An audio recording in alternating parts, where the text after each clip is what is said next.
Welcome to the Deputy Minister for International Affairs, Mr. Taesik Yoon.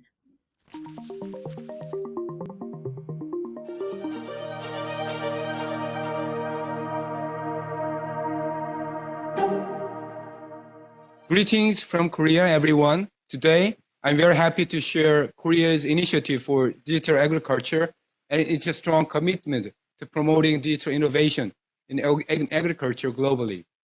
Last July, Korea announced a key national agenda called the Korean New Deal, containing two main pillars, the Digital New Deal and the Green New Deal, with the aim to transform Korea into a digital and green economy. The agriculture industry is one of the most important sectors for the Korean New Deal in that we can foster a sustainable future, develop new growth drivers, and ensure food security through digitalization of agriculture. In this context, Korea is pushing toward greater tech innovation in agriculture, focusing on three areas. First, smart farm. We are fully committed to expanding smart farms and modernizing farming facilities through R&D investment and the development of a new smart farm model. Second, smart leaders. Given the importance of nurturing talented young farmers to lead a digital agriculture era, the government is sparing no effort to provide updated education and training for future leaders. Third, big data ecosystem. We are now establishing a cloud-based data platform to enhance data utilization, thereby developing a big data ecosystem for smart agriculture.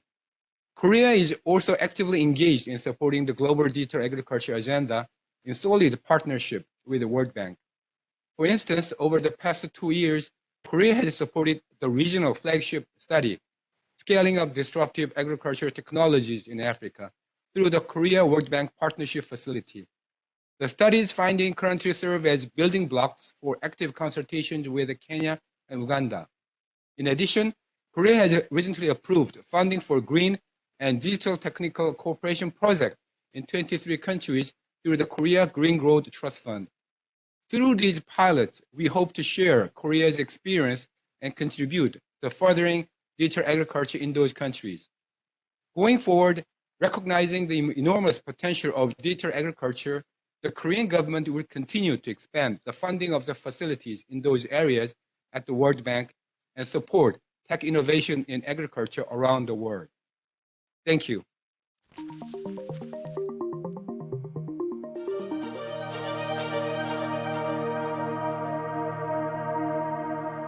My name is Professor Hamadi Boga. I'm the Principal Secretary in charge of Crops Development and Agricultural Research in the Ministry of Agriculture, Livestock, Fisheries and Cooperatives in Kenya. We are implementing a transformational strategy in the Ministry of Agriculture, which seeks to transform the lives of 8.8 million smallholder farmers, which represent about 4.4 million households. Because of the challenges in the sector, we have prioritized digitization. So in our strategy, we have a pillar which is digitization of agriculture in Kenya. There are a number of initiatives that we have put to push our agricultural transformation to be supported by digital tools. Some of the tools that we have deployed is a big data platform, which is funded through the World Bank program, the Kenya Climate Smart Agriculture Project. We have also changed our fertilizer subsidy program into a smart subsidy program, which is anchored on an e-voucher. This program is already running, impacting about 200,000 farmers who are farming various commodities, mostly smallholder farmers. And together with the World Bank, of course, we had an initiative of reaching 1 million farmers using digital tools, disruptive technologies. And this has meant linking agri-tech companies, startups, with good ideas, linking them to counties. These are the sub-regional governments where they would be able to interact and solve specific problems. And Kenya is a leader in digitization. I think 25% of the digital solutions in the sector of agriculture come from Kenya when you look at the African landscape. And already just interacting with some of the developers, we have seen over 125 digital apps that have been developed to support farmers with one problem or the other. And so all this is anchored in our digitization of agriculture strategy, which we are running and implementing together with our development partners. Thank you very much. We hit our final section and our final conversation, which is about the public sector. Fascinating how we've left it to the end of the program. Let's see what our panel have to say about that. Hello, Martine. Hello, Maximo. Good to see you. Martine, explain who you are. Introduce yourself to our global audience. Hi, Femi. Very good to see you. Very pleased to be part of this panel. My name is Martien van Nieuwkoop. I'm the Global Director for Agriculture and Food at the World Bank. And in that capacity, I oversee the bank's engagement on this agenda. Good to see you. And Maximo, welcome to the conversation. Introduce yourself to our global audience. Hi, a pleasure to see you. My name is Maximo Torero. I am the Chief Economist of the Food and Agriculture Organization of the United Nations. Gentlemen, I want you to finish the sentence. Our panel is called The Public Sector's Role in Maximizing Efficiency, Equity, and Sustainability of Digital Agriculture. If you could fill in the blank, what is the public sector's role? How would you finish that sentence, Martine?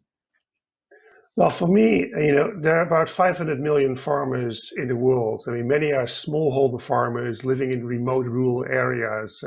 So I think there's a very important role for the public sector to make sure that those 500 million farmers do not end up on the wrong side of the digital divide, and actually make sure, that conditions are in place. That those farmers can fully benefit from the huge potential of digital technologies has to offer. Maximo, fill in that blank. The public sector role is? No, the public sector role is to level the field so that we can get access and reduce the digital divide. The last thing you want is that digitalization will increase concentration and exclusion. What you want is a digitalization that will be inclusive and create a more competitive market so that you have better access to these technologies. Gentlemen, you're very welcome to debate me, but I would like to propose that the private sector is way ahead of the public sector when it comes to digi-agri. Martine? Well, I think they're way ahead in developing, the technologies. But at the same time, I think there's an important role, for the public sector, to kind of, to promote data portability, to make sure that, the data is fair, what the government needs to make sure that data is fair, findable, accessible, interoperable, and reusable. Is that happening right now? Yeah, Maximo, go ahead. No. The point that I want to make, so in economics, there is a concept called natural monopoly, which basically what it says that you need to do significant investments, fixed investments for these technologies to operate. And digital technologies require a network, require broadband. And if the private sector was far ahead and they could do it, why they didn't do it? Why we have the digital divide? That means that for them, it still is not profitable. So they have a state-of-the-art technology, but it doesn't mean that they will be able to close these digital divide gaps. And for sure, once you close the gap, then the issue is, okay, how we compete. And that's what Martin was saying.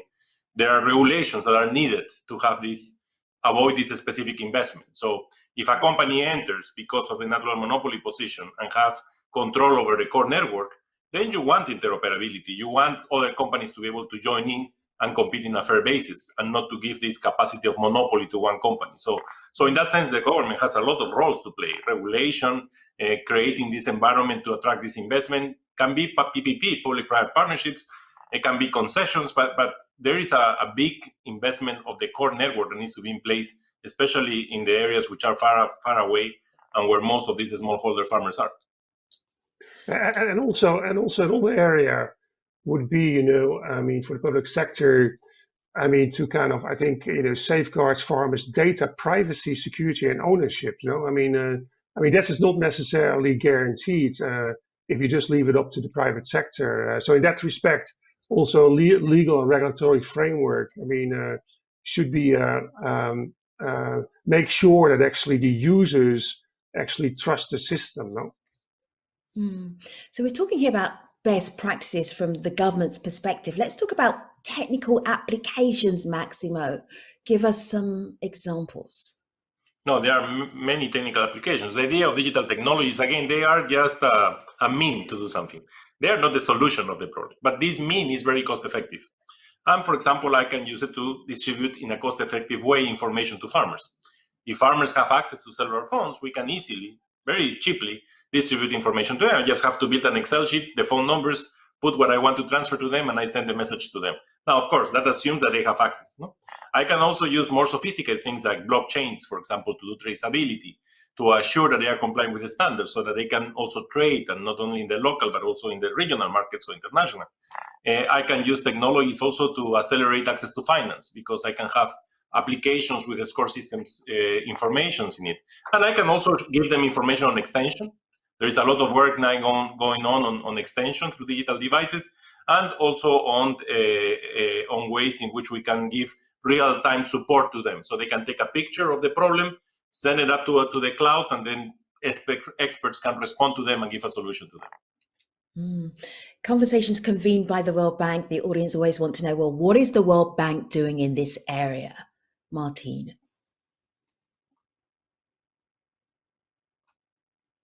Yes, the World Bank actually is, supporting this agenda in several ways. And one we already discussed.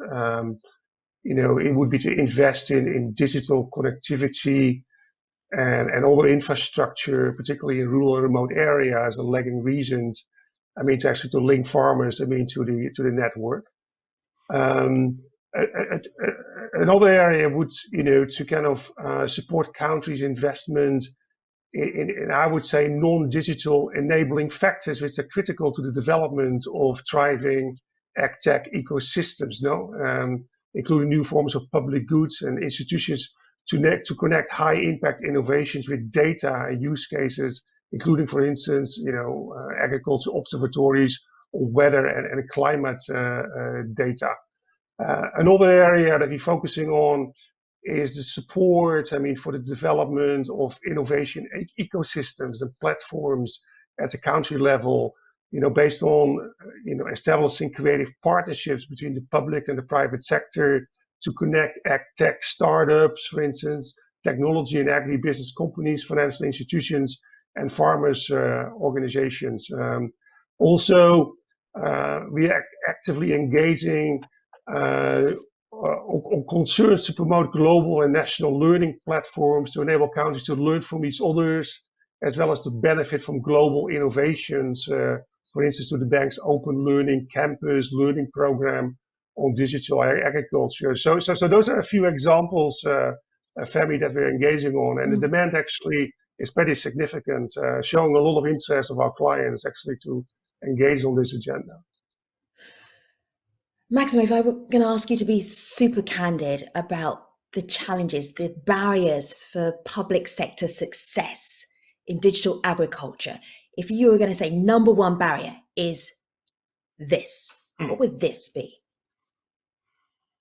So, when we talk about digital technologies, we talk about basically three things: connectivity, capabilities, and content.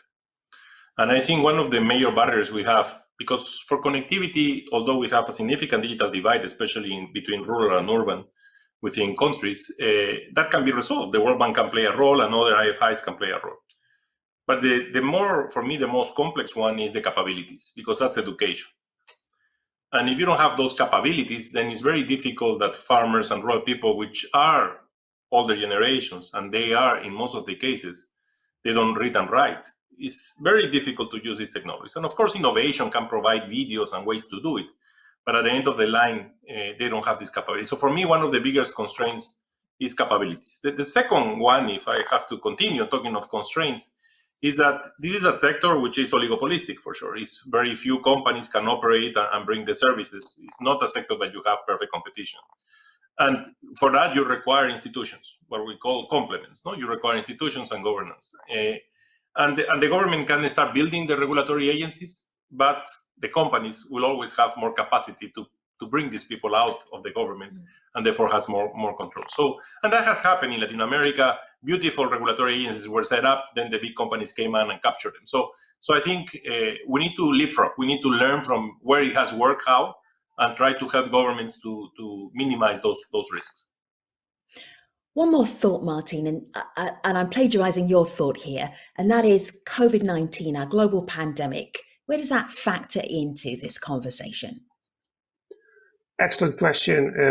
So what you see is that because of all the lockdowns that were kind of put in place because of COVID-19, it has actually kind of exposed, the vulnerabilities of the supply chains. So suddenly urban markets couldn't be supplied. So you saw an interesting and worrisome kind of increase in food insecurity on the one hand, going hand in hand with increases in food loss and waste. So there's a lot of interest now in building back better, supply chains and making sure that they are resilient. And of course, digital applications, can actually play a very important role to better connecting producers to consumers. So that's definitely an area of great interest, and making the applications of digital agriculture technologies, even more attractive and important than we thought that it might be the case before COVID-19. Gentlemen, thank you for your thoughts and your expertise. Appreciate you both.